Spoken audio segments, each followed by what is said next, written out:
I'm gonna swap out to a T-shirt like you. Is that cool? Perfect. Okay, Okay. here we go. Just coming off the air. Love this guy.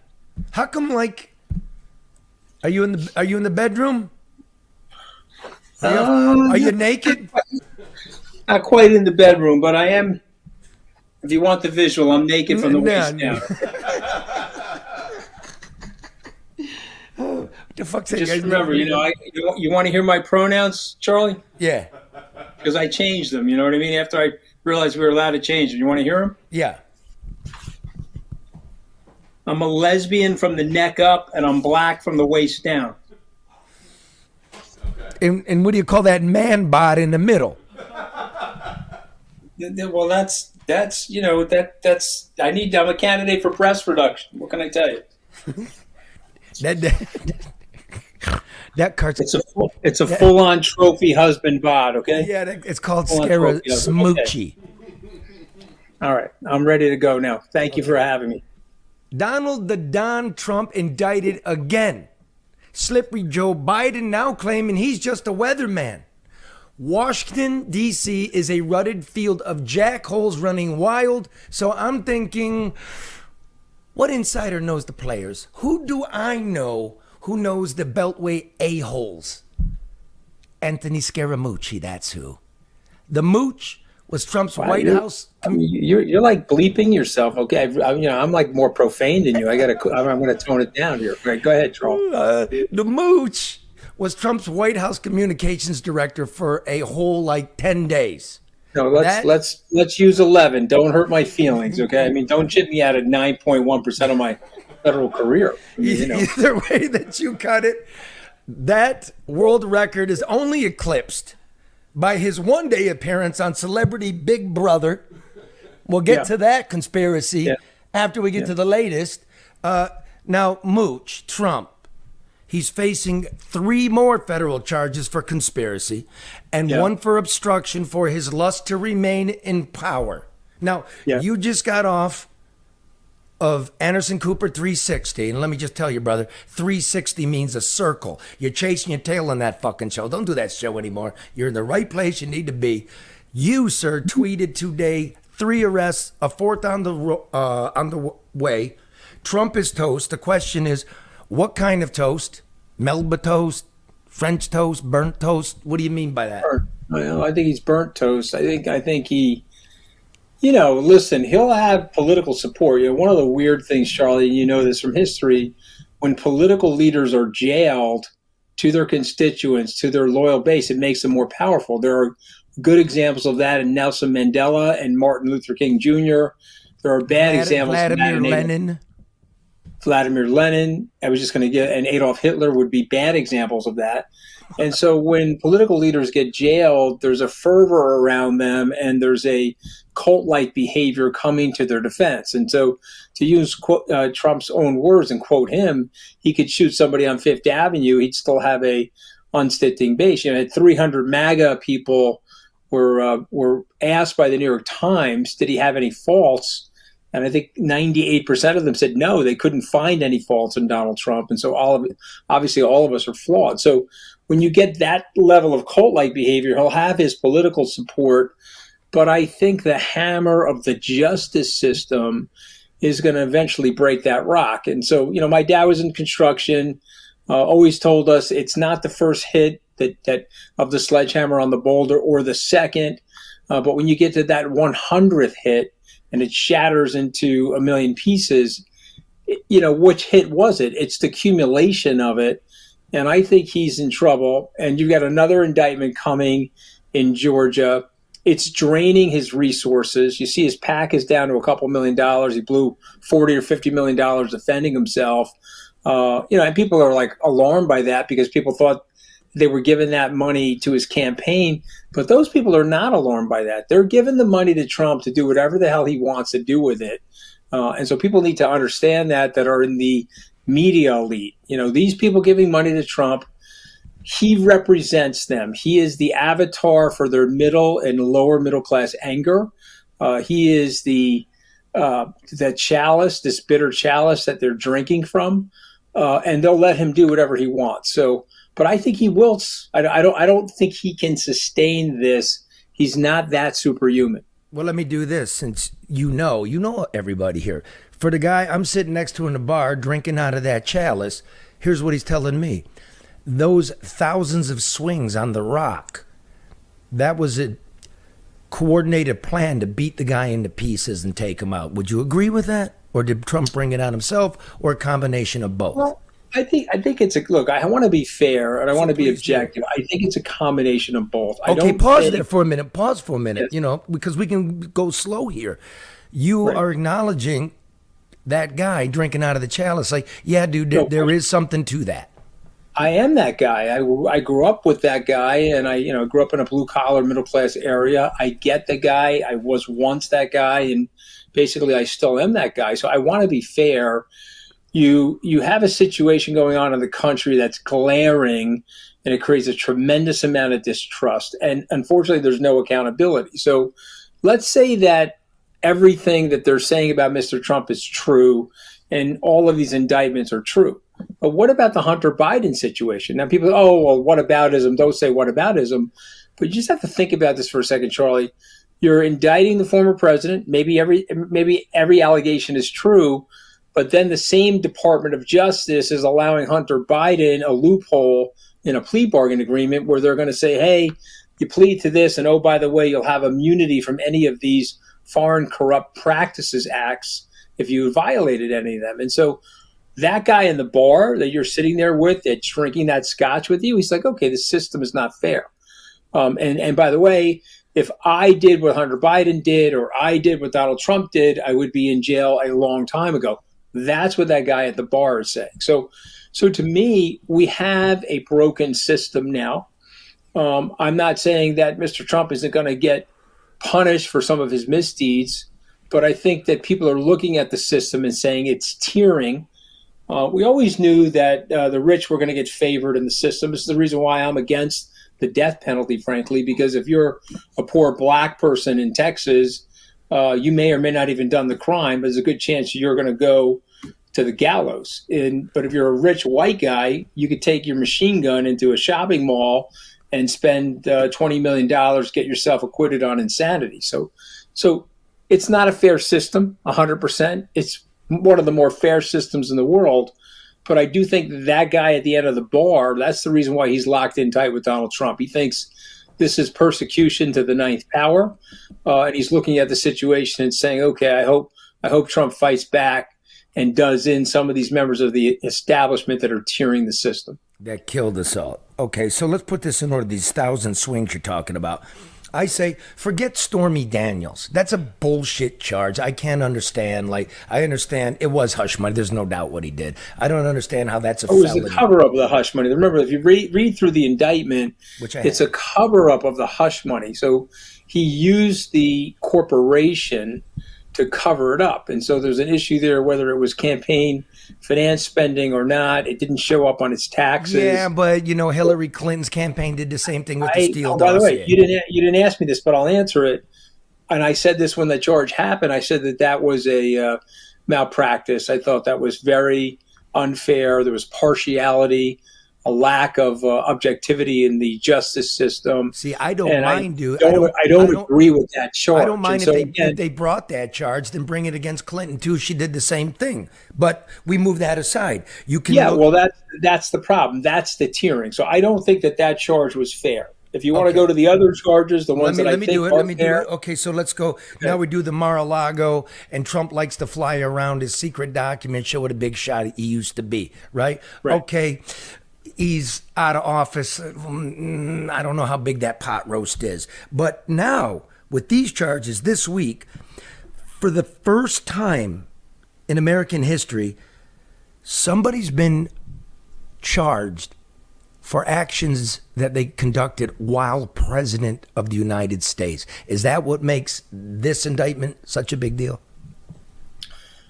Yes, and I also think, listen, I think they're mad at him for the way he handled himself in the presidency, and he could come back at them and say, well, I was the president. I should have access to all of this classified information, but they didn't trust him with that information. And so they were very fearful. and again, I'm not making the claim that he sold information. I'm not the person that believes in Vladimir Putin's pocket or any of that nonsense that comes out of the left. But I do believe that he's got a big mouth, and I do believe that he's insecure. And since you brought up Stormy Daniels, I mean, her nickname for him, she calls him Tiny. I mean, and he's obviously tiny because of the way he handles himself with the over masculinity and the orange war paint and the 2.5-inch heels. Yeah, I mean, come on. All of that over masculinity is an overbite to all of the insecurity. And so I think the intelligence community, by and large, is very mad at him. They didn't trust him, and they thought he was somewhat impetuous and reckless in his decision making. So when they saw all of that classified material at Mar-a-Lago, that's why you had this very big jump on him. And but listen, he could have defended himself better on that, but he didn't. Sure. And so he's stuck in it now, and then he got caught. Again, where do you get caught? You know this, I know this because we're old enough. It's the cover-up that is often worse than the crime. And so he got caught in the cover-up, and I think that's where the indictment really lays out facts on him that's going to hurt him. So, in politics, you can think it's unfair, you can think it's not unfair, but you can't take classified documents, nuclear secrets, military intelligence, the way we gather intelligence. Okay, you can't put that in your bathroom in Mar-a-Lago. And I got into a few fights with him in the 11 days. He wanted to release all the Kennedy assassination documents, and we fought over that because, again, you don't want our human resources on the ground. If you're an American patriot and you want to protect our intelligence officers around the world, our human intelligence, you don't want our sources and methods out there. Mooch, Kennedy was killed in 1963. What are you talking about? Release the documents. No, you can't release the documents because of the talking to deep state Scaramucci over here. No, I'm not a deep state person, but I don't want the agents around the world to get killed.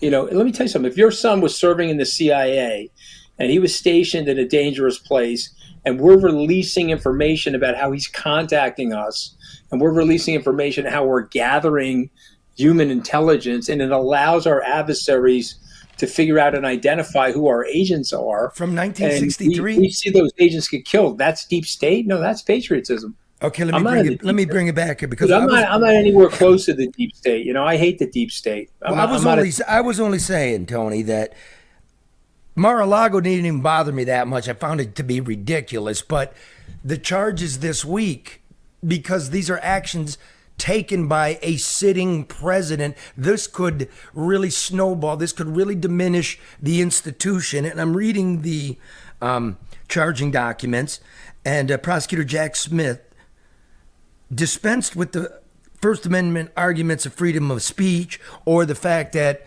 Trump, as his surrogates are arguing, was simply following the advice of his attorneys. He used specifically in that language that Trump caused violence fueled by lies and that the defendant knew they were false.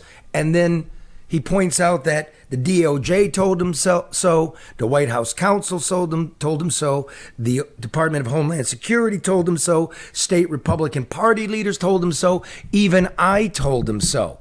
So, real quickly, what are the odds of him wiggling out of this with the full weight of the presidency behind him at the time of it? I think it's tough. I'm a money manager, got several $1 billion under management, and I have litigation experts on my staff. I outsource a lot of our research to these independent research people. And again, these are people, no dog in the hunt, not Democrats or Republicans, but they're paid to be objective and analytical about the situation. And if you look at those 3 indictments plus the obstruction, so let's call it 4 charges, the threshold, remember, it's beyond a reasonable doubt. Yeah. But you just have to have 2 or 3 people testify that, hey, Mr. Trump knew that what he was doing was fraudulent. Mr. Trump knew that what he was doing was lying. And you've got a conspiracy to defraud the United States. You have to think about the level of that charge. The other thing you have to also think about is that he's a former president. A guy like Jack Smith or people on his team, they can say whatever they want on the right, but the threshold to go after a former president has to be way higher, because you better get this right.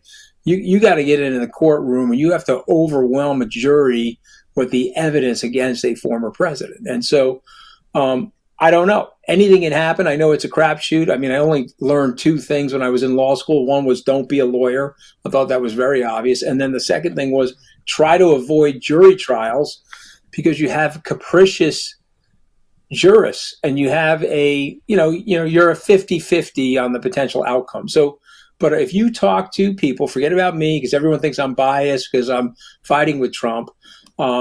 You just talk to somebody objective about it. They think the case is very damning. The J6 case is very damning. I just want to make one point. But I'm a Republican my whole life. All I'm looking for, you and I are old enough to remember the light beer commercials, right? Tastes great, less filling.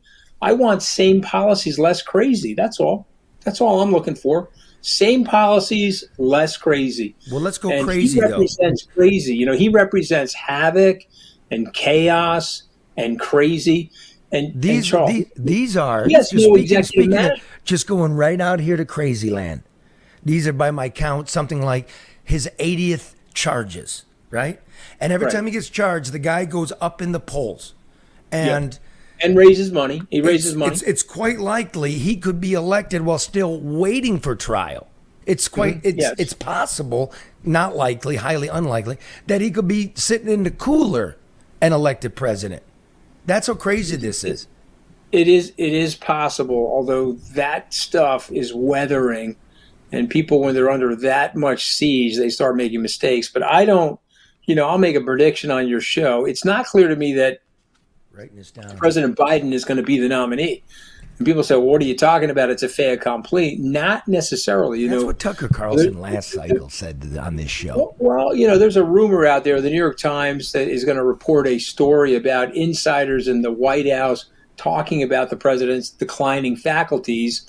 I mean, you don't have to be a rocket scientist to look at what's going on and see that he's under a lot of pressure at age 80 and may have some declining faculties. Okay, and I don't want to say anything overly disparaging about him either, but the Democrats have to be looking at the gauntlet and saying, if Donald Trump becomes the nominee, he has, in my estimation, a 50-50 chance to be president. If the economy weakens or Joe Biden's mental disposition gets weaker, it increases the odds that he'll be president. And so, if they have an opportunity to ask the president to step down and say, hey, like Lyndon Johnson, I'm not going to seek the nomination, they'll have a better chance against Donald Trump in 2024. But if Donald Trump is the nominee, it looks that he will be the nominee if he can withstand this onslaught. If he is the nominee and they put up Joe Biden, look out. Remember, Mr. Trump only lost that election last time by about 40,000 votes. Yeah, this is the very chaos. Important states. Here's the chaos. Trump is tied or beating Biden in most polls that I look at. And Biden has the lowest approval rating in history for an incumbent. If you want to talk about Bidenomics, people think inflation, tax increases, a historic deficit. Fitch, my friend, my hedge fund friend, downgraded the United States credit rating from the pristine AAA to AA plus because for the last 2 decades we can't manage our fiscal house. So now here's what we have. Biden is a corpse wearing concrete shoes, barely sucking air and being pulled down by a raft of corruption issues, thanks to Devin Archer, who says, yes, Biden was on the phone during these dinners. He called it on Tucker Carlson's Twitter show an abuse of soft power. We know he hosted lunches at the White House with Hunter's business associates. He flew Hunter on Air Force Two to China and to Mexico. There's the web of LLCs, photos, suspicious activity reports, texts, emails, witnesses. Should there be a special prosecutor, not for Joe Biden, but for Hunter Biden, and to find out where this leads? I believe there's enough that we need this. What is your take on it, Scaramucci, the insider? Well, listen, I'm supporting Governor Christie. He believes that. He believes that we need a special prosecutor. I would have Christie on this show if I wanted his opinion. I want Scaramucci's. Yeah, no. I'm giving you my opinion, which is consistent with his, which is why I'm supporting him. But yeah, no, my opinion is you need a special prosecutor. You have to true up the system. People think, a very large group of people think that it's a two-tier lack of impartiality system now, and you need a special prosecutor to let people know that you're going to true this thing up. And so, again, I don't want to be overly cynical, but these House of Representative members, you talk about being a hedge fund guy, these people in the House, they had better track records in the stock market than any hedge fund that I've ever seen. Mm-hmm. You got hedge fund managers that own sports teams worth $20+ billion, and you've got members of the House of Representatives outperforming them every single year. So I don't want to be overly cynical, but let's just present the facts as they are. These guys are allowed to trade on inside information, completely unfair and biased. They've jacked and ginned up the system. They didn't have to take the vaccine, by the way, if they didn't want to. They had all these different loopholes in the stupid thing. And so, all right, you tell me, is that a fair system? Or does the guy at the end of the bar who's having that scotch with you say, wow, this system's really run amok? The system my grandfather grew up in, while there may have been some corruption, it wasn't this unfair. I'm Grace Karros, and I'm third generation of American Coney Island. People say Detroit's a comeback city. I say, where you been? We've been here for over 100 years. My family's been here on the same corner, serving our famous proprietary American Coney Island hot dog. So like always, we're keeping things fresh, updated, and new. We'd love to have you come downtown and visit us, but if you can't, you can always go to AmericanConeyIsland.com, order a Coney kit, get it delivered fresh right to your door. Okay, 2 last questions because I know you got to go. First one is an easy one. I'm looking at your library there behind you, and I noticed your book's not there. Why not? Yeah. Not that good? My books? Yeah. Why is it not in the bookshelf? What's not in the bookshelf? Your book. Where's your book back there? Oh, yeah, I don't want to put my own book in my bookshelf because I'm like one of those dudes, I've written 7 books. I don't want to put my own book up there. But I've written 7 books. I have a new book coming out in April, which is, I think, going to be a fun book. I just don't want to be one of those dudes. Go ahead and give a plug for your new book. What's your latest book? So my new book is From Wall Street to the White House and Back, a study in unbreakable resilience. An 11-day odyssey. That's what we call it. Yeah, how you don't take bullshit from. You know this better than anybody, which is why I love you. You don't take bullshit from people. And it's only over when you say it's over. When someone else says that your career's over or this is over or they want to cancel you, that's bull. I think everybody would dig this. Tony, I think that? everybody would dig this. Like, I'm making a joke. You're a great guy. A really cool dude. You got to know this man to understand. But this is just a statement. I don't need your answer before I ask you the last big question. For everybody out there, the guy's there for 11 days because what did he do? He went to the press and was just having a conversation talking about what bullshit and self-serving people were in the Trump administration, whether you're far left or far right. I think you all agree with it. And then Tony's taking shit for the truth. That's what happened, more or less. Yeah, listen, that's more or less what happened. Listen, I don't know if you're friends with Bannon or not, but the guy's certifiable maniac. This guy wants to take the U.S. back to the Stone Age. And if you could give me the opportunity to debate him, I would love to, because the stuff that comes out of his mouth is like so nonsensical. So I said he was, smoking on his own swants in his office to a reporter that I had a 25-year relationship with. He was an Italian kid from my neighborhood. So this guy runs to CNN like a big baby, and he puts it up on the air. I say, okay, if you do that, you and I will never talk again. That's very transactional. I'll end up getting fired for that.